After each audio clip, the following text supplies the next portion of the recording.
Do the rich people cringe and say, don't tell them that, Robert? Yes. Don't tell people what you know. Right. Keep them poor. My father was the head of education, PhD, all that stuff. I go home and ask him, said, why don't we learn about money in school? And he looked at me and says, because the government doesn't let us teach that subject. The government tells us what we can teach and what we can't teach.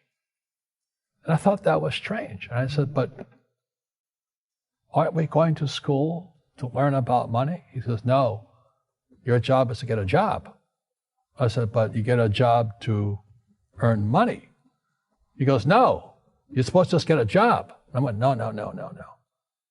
Isn't the purpose of a job to earn money? He goes, you're correct. I said, so why don't I just learn about money? I can skip the job part, you know? And he got flustered and he said, if you want to learn about money, why don't you ask your best friend's father about money? And I said, why? That's Mike. So why ask him? He says, because Mike's father is an entrepreneur. And I said, what are you? He says, I'm an employee. I'm a government employee. I went, oh, what's the difference? He says, the difference is an entrepreneur must know about money, or they're no longer entrepreneurs. And he says an employee doesn't have to know anything about money, because the government will take care of them, the company will take care of them. So I'm all confused. But I took my dad's advice and I trundled over to Mike's father's office and knocked on his door and I said, hey, I'm here, 9 years old. Teach me about money. He says, beat it, kid, you know.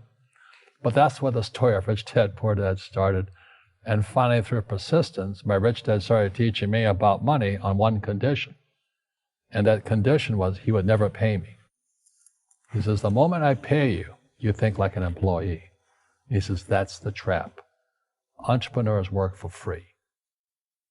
And now I'm 9 years old, my head's going cracking in half. He says, you never want a paycheck. You understand that, kid? I said, okay, I got it. And he says, well, how do I make money? He says, that's what entrepreneurs figure out. It's like, so how do I learn about money? So he would just break out a Monopoly game board. So I would work for free. I'd pick up cigarette butts, and he had hotels and restaurants, and I would clean and do menial tasks. And as I got older, I started getting into office work and marketing and accounting, and I was an apprentice basically, but I always worked for free. And he would teach me about money, but the way he taught me about money was playing Monopoly. And I finally one day I got upset. I said, well, when are you going to teach me about money? He says, what do you think we're doing? We're playing Monopoly. He goes, no. What do you think we're doing? We're playing Monopoly. He says, what do you think we're doing? So I don't know. I'm teaching you about money. And then that's when, you have one green house. He says, there's many formulas for great success in money. There's thousands of them. But one of the best ones found in the game of Monopoly. It still is today. 4 green houses, 1 red hotel. I said, what? He says, one of the greatest ways to acquire great wealth is playing Monopoly in real life. 4 green houses, 1 red hotel. Well, is that all there is? He goes, that's it. And he says, what do you think I'm doing? And I went, I don't know. So then he took me out and he showed me his greenhouses.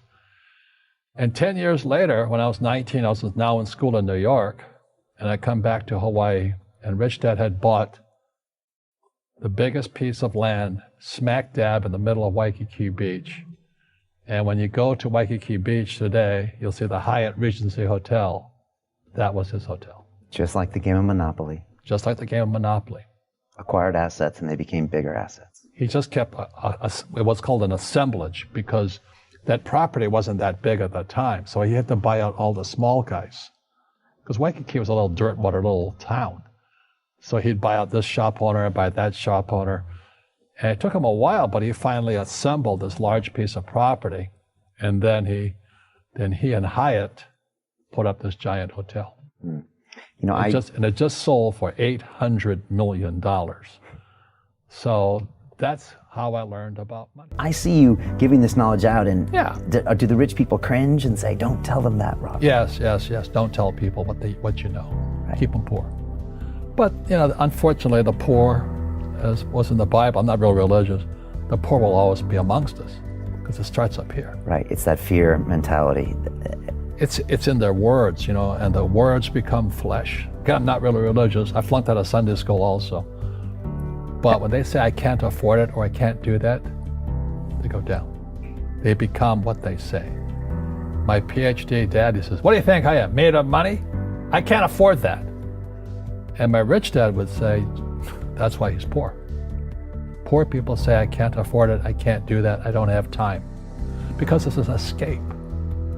It's an escape, you know what I mean? It's easy to say, I can't afford it. And your rich dad used to say what instead of, I can't afford it?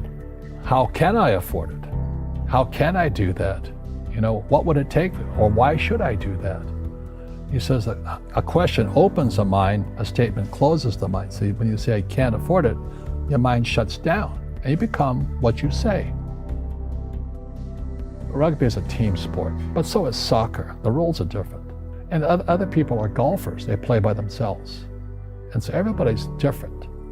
So my game financially is business, number one. Second is real estate. So what I say to young people is, you find your game.